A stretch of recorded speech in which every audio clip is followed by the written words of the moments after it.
여러분 반갑습니다. 다독이는 밤 카입니다. 제가 다독이는 밤 제일 첫 번째 책으로 어린 왕자를 소개한 적이 있어요. 그리고 제 이 다독이는 밤 책에서도 어린 왕자를 소개한 바가 있습니다. 제가 어린 왕자를 좋아하는 이유에 대해서는 몇 번 언급을 했었는데, 이제 어린 왕자를 좋아하다 보니까 여행을 할 때 이제 그 각 나라에 있는 언어로 번역된 어린 왕자를 수집하는 취미가 있어요. 그래서 제가 이 책에서도 이야기를 한 적이 있는데, 외국어를 온전히 이해할 수는 없지만 다른 글자들이 적힌 같은 제목의 책들이 꽂혀있는 책상을 스르르 스치노라면 마치 어린 왕자가 여행한 별들을 순회하는 듯한 착각에 빠져들곤 했다. 각자의 언어이되 동일한 의미를 품고 있다는 통일성이 주는 안정감과 더불어 심심할 때 의식처럼 하는 이 행위가 썩 마음이 들었다. 제가 그동안에 여행을 하면서 모았던 책 중에 조금 독특한 거 몇 개 어린 왕자를 오늘 소개를 해드리려고 합니다. 우선은 우리나라 한국어 버전의 어린 왕자를 빼놓을 수가 없겠죠. 세 권이 있어요. 근데 지금 제가 보니까 이 첫 번째 책은 제가 산 건 아닌 것 같아요. 왜냐면 2002년 4월 27일인데 이 친구가 저한테 선물해 준 것 같거든요. 2002년이면은 고등학생 때인데 고3 때거든요. 근데 그때 누군가가 저한테 선물해 준 것 같은데 이게 지금 필체가 제 필체가 아니에요. 근데 누군지는 모르겠어요. 혹시 지인분 중에 이 필체를 가지신 분이 있다면 제보를 해주시면 좋겠습니다. 일단은 고등학교 때 선물을 받은 책이 바로 이 어린 왕자, 지금 첫 번째 저의 어린 왕자 책이고요. 그 다음에 이제 제가 산 거는 2012년에 산 거예요. 바로 이 책이에요. 그 김하영 선생님께서 이제 번역을 하신 책인데, 사실 김하영 선생님은 독보적이죠. 웬만한 이방인을 비롯해서 웬만한 불어 그런 책들은 김하영 선생님의 손을 거친 것들이 많은데, 그래서 이제 어린 왕자도 마찬가지로 이 김하영 선생님 버전의 번역을 구매를 했고, 이제 이 책은 되게 번역이 잘 됐다고 생각을 해요. 근데 2012년에 이거를 샀는데 2015년에 이제 황현산 선생님께서 어린 왕자를 번역을 또 하셨다고 하는 소식을 듣고 부랴부랴 또 이 책을 샀어요. 이거는 이제 출판사가 열린 책들인데, 이제 어린 왕자는 번역본이 진짜 많아요. 그래서 그 많은 번역본들 중에서 내가 좀 좋아하는, 나랑 조금 문체의 그 성향이 맞는 번역가의 책을 찾아보는 것도 쏠쏠한 재미가 있는데, 이게 은근히 좀 차이가 있거든요. 예를 들면 제일 유명한 21번 챕터를 한번 볼까요? 이렇게 나와 있어요. 나의 장미에게 소비한 시간 때문이하고, 바로 이 김하영 선생님의 유명한 구절은 나는 내 장미꽃에 대해 책임이 있어 라고 표현하고 있고요. 그리고 기억해 두려고 되풀이했다. 여기서는 잘 기억해 두기 위해서 어린 왕자가 되뇌었다. 이렇게 좀 이 황현산 번역과 김하영 번역, 이 두 분의 번역에는 조금씩 차이가 있는데, 그래서 이렇게 비교하면서 읽어보시는 것도 쏠쏠한 재미가 될 수 있겠습니다. 이렇게 좀 언어의 그 쓰임에 있어서 김하영 선생님의 번역 버전이 조금 더 말랑말랑하다고 할까요? 조금 더 동화적이고 낭만적인 느낌이 들고, 황현산 선생님의 번역은 좀 깔끔하고 약간은 드라이한 느낌도 없지 않아 있어요. 그래서 개인적으로는 이 김하영 버전을 더 좋아하긴 하는데, 또 이 황현산 선생님 문체를 또 워낙 좋아하시는 분들이 많기 때문에 이렇게 좀 서로 다른 어쨌든 둘 다 잘된 번역이면 틀림없다고 생각해요. 근데 약간의 그 선호도에 따라서, 아니면 성향에 따라서 한 번씩 번갈아 가면서 읽어보셔도 재미있을 것 같고요. 다음으로 여행을 하면서 모았던 책들을 한번 소개를 해드릴게요. 일단 처음으로는 이거는 이제 독일어로 된 어린 왕자예요. 근데 독일에서 산 건 아니고요. 예전에 오스트리아 여행을 갔었어요. 근데 오스트리아도 그 독일어를 쓰는 독일어권 국가잖아요. 그 오스트리아에 있는 빈에서 그 어린이 서점 같은 곳을 갔었어요. 그것도 이제 찾아간 건 아니고 골목골목을 다니다가 우연히 서점을 발견을 해가지고 거기서 이제 이 책을 샀는데, 클라이네가 나와서 하는 이야기인데, 독일어에서 이 클라이네는 작은이에요. 그러니까 어리다는 뜻은 아니거든요. 근데 영어도 그렇죠. 리를 프린스니까 리를도 작은이잖아요. 근데 왜 우리나라에서는 어린 왕자로 번역을 했을까? 그것도 약간 네, 궁금해지는 대목이기도 합니다. 네, 어쨌든 그래서 이거는 지금 데어 클라이네 프린스 그 다음에 구트 나크트 돼 있는데, 이건 잘 자란 뜻이에요. 그래서 아이들이 잘 때 네, 부모가 이제 읽어줄 수 있는 용도로 나온 책인 것 같아요. 그래서 이렇게 지금 무드등 같은 느낌으로 달이 있고, 원래는 누르면 네, 불이 들어옵니다.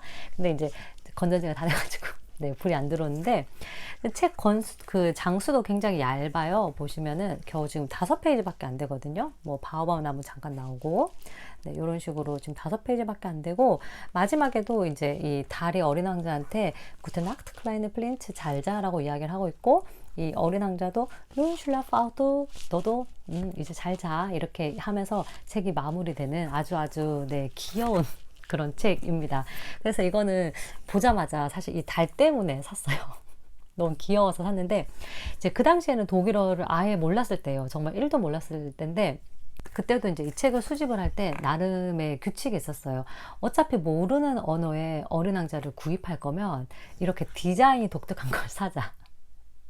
그래야지 이게 좀 보는 재미가 있거든요. 네, 어차피 모르는 언어로 되어 있는 되게 비슷하게 생긴 책은 사실 사면 좀 재미가 없잖아요. 물론 이 그 한국어 책처럼 이런 식으로 되어 있는 책들이 대부분 다 있어요. 어느 나라를 가나 성인들을 위한 이런 문고판 책은 되게 흔하게 볼 수 있는데, 이제 뭐 어린이 서점이나 아니면은 조금 독특한 디자인 컨셉의 서점, 이런 서점들을 가면은 네, 약간 이런 재밌는 희귀템들을 또 찾아볼 수가 있어요. 그래서 이제 이 책을 오스트리아 빈에서 구매를 했고, 그 다음엔 이거는 네, 그냥 이거는 그렇게 특징은 없는 일본어 반 네, 어린 왕자예요. 이제 좀 다른 점은 네, 넘기는 방식이죠.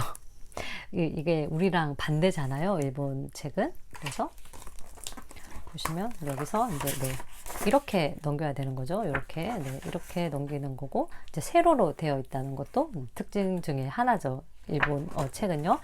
제 2 외국어로 고등학교 때 일본어를 배우긴 했는데, 예, 하나도 기억이 안 나고 그냥 이렇게 네, 장식용으로 네, 보고 있습니다. 근데 이 일본어 책 또 뭐 안에 있는 속 그림은 거의 비슷해요. 어차피 생텍쥐페리가 그린 그림이니까 비슷하고, 이 책은 예전에 제가 그 무라카미 하루키 이야기 할 때 일본에 여행 가서 허세로 상실의 시대 책 샀다고 말씀드린 적이 있는데, 그때 그 같은 서점에서 샀어요.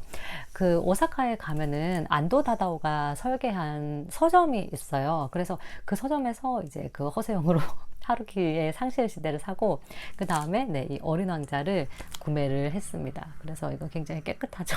그냥 장식용으로 네, 갖고 있는 그런 책입니다. 다음으로는요, 이거는 슬로베니아에서 산 책이에요. 그 슬로베니아의 수도인 류블리아냐에 있는 네, 서점에서 샀었던 것 같아요. 그래서 이 책은 산 이유가 있습니다. 왜냐면 짜잔, 안에 이렇게 퍼즐이 돼 있어요. 물론 이 퍼즐을 뜯을 수는 있기는 하거든요. 여기 보시면은 자, 이렇게 뜯을 수가 있는데 당연히 뜯진 않았어요. 네. 네, 모든 책이 다 안에 내용이 다 이렇게 예, 퍼즐로 되어 있는 특징이 있어요. 이렇게 한 페이지는 글, 그리고 한 페이지는 퍼즐로 되어 있어요. 그 다음에 또 제가 산 것 중에 제일 큰 특대 사이즈가 있어요. 네, 바로 책입니다. 딱 봐도 크고 보이죠? 이건 제가 그리스 여행을 가서 샀어요. 지금 생각해 보면은 심지어 그때 짧은 여행도 아니었고 그 한 달간의 배낭여행이었거든요. 그래서 되게 짐이 많았어요. 그때 그 짐을 막 입어지는데 이거를 가지고 갈 거라고 사가지고 진짜 캐리어에 넣어서 막 진짜 어떻게 막 모시고 온 네, 힘들게 가지고 온 책이에요.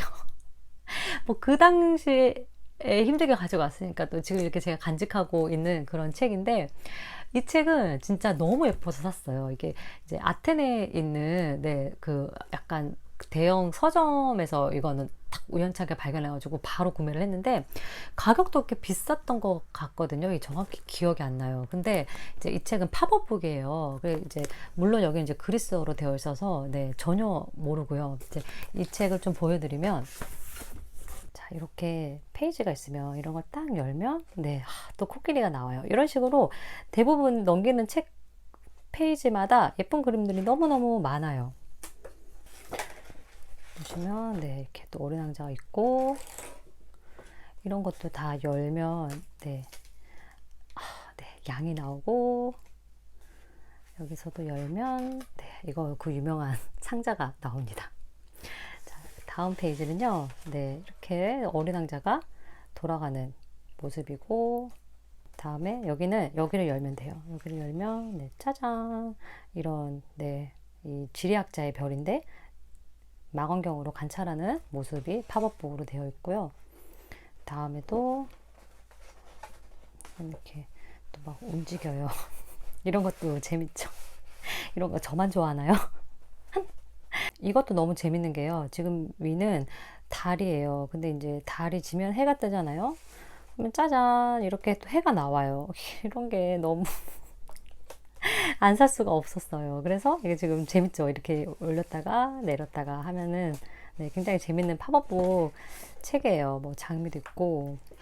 자, 이런 것도 보면은 뱀이 있잖아요. 그러면 이거를 돌리면 네, 뱀이 올라갔다가 예, 내려왔다가 올라갔다가 내려왔다가 막 이런 식으로 합니다. 굉장히 재미있는 그림들이 많은 그런 어린 왕자 팝업북이에요. 네, 지금 소장하고 있는 몇 가지를 소개해 드렸는데, 이 어린 왕자에 대해서 조금 더 좀 자세하게 알고 싶다, 생텍쥐페리에 대해서 알고 싶다라고 하시는 분께는, 이제 이것도 이제 김하영 선생님께서 내신 책인데, 어린 왕자 출간 60주년을 기념해서 나온 책이에요. 그래서 이제 이거는 번역이 아니라, 예, 김하영 선생님이 지으신 거고, 어린 왕자가 이제 어떻게 해서 나오게 됐는지, 여러 뭐 비하인드 스토리가 있어요. 그래서 이제 생텍쥐페리가 실제로 그 장미는 아내인 콘솔로를 생각하면서 썼다. 뭐 이런 굉장히 비하인드 스토리, 좀 재밌는 이야기들이 네, 이 책에 많이 담겨 있어요. 그래서 뭐 보면은 생텍쥐페리는 훗날 아내 콘솔에게 보낸 편지에서 어린 왕자가 네, 그녀를 위해서 쓰였다는 사실을 밝힌 바 있다. 어린 왕자 원고 같은 거 있죠. 뭐 여기 보시면은 네, 이거는 지금 타자 원고거든요. 뭐 타자 원고라든지 아니면 이제 이 생텍쥐페리가 그림을 그렸던 네, 실제 노트에 담겨 있는 그림, 이런 좀 우리가 전혀 잘 몰랐던 그 어린 왕자에 대해서 많이 알려주고 있는 책이 이 책이고요. 그리고 이제 좀 생텍쥐페리에 대해서 조금 더 알고 싶다라고 한다면은 네, 이제 이 시공사에서 다양한 그 역사 속의 인물들 혹은 뭐 예술 주제로 이런 얇은 책을 만들었어요. 근데 이게 진짜 얇지만 너무너무 책이 알차요. 심지어 안이 네, 다 이렇게 컬러로 되어 있거든요. 그래서 이게 뭐 이렇게 좀 가지고 다니면서 휴대하기에도 너무너무 가볍기 때문에 좋고, 책의 내용도 진짜 알차요. 그러니까 뭐 지금 보면은 이제 이런 식으로 네, 막 그 당시 자료 사진들도 굉장히 풍부하게 나와 있는데, 여기 이거 읽고 제가 되게 하고 했던 게 뭐였냐면, 미국에 살면서도 생텍쥐페리는 영어 배우기를 거부한다. 다행히도 그의 뉴욕 편집자의 아내인 엘리자베스 레이날이 종종 통역자로 봉사해준다. 아, 이게 외국어 배우는 걸 왜 거부했는지는 모르겠는데, 우선 여기에 쓰여 있는 것은 어떤 그 영어를 배우는 건 프랑스를 모독하는 일이라고 생각했기 때문이래요. 실제로 지금도 좀 프랑스 사람들이 그 불어에 대한 네, 그 어떤 프라이드가 굉장히 높은 걸로 알려져 있잖아요. 근데 이 어린 왕자 같은 경우에는 미국에서 출판이 됐음에도 불구하고 네, 그랬다고 합니다. 굉장히 몰랐던 사실이었고 흥미로웠어요. 이런 식으로 이 책에 굉장히 다양한 생텍쥐페리에 대한 이야기들이 담겨 있어요. 그래서 좀 더 알고 싶은 분들은 이 책도 좀 같이 읽어보시면 네, 좋을 것 같습니다. 그래서 오늘 생텍쥐페리와 어린 왕자에 대한 다양한 이야기를 했는데, 다음 여행은 어디로 갈지는 모르겠는데 또 가게 된다면 어린 왕자를 네, 열심히 또 찾아봐야죠. 그때 또 여러분께 예, 소개를 해드리도록 하겠습니다. 그럼 저는 또 다음 시간에 다독이는 책으로 찾아뵙도록 할게요. 추스!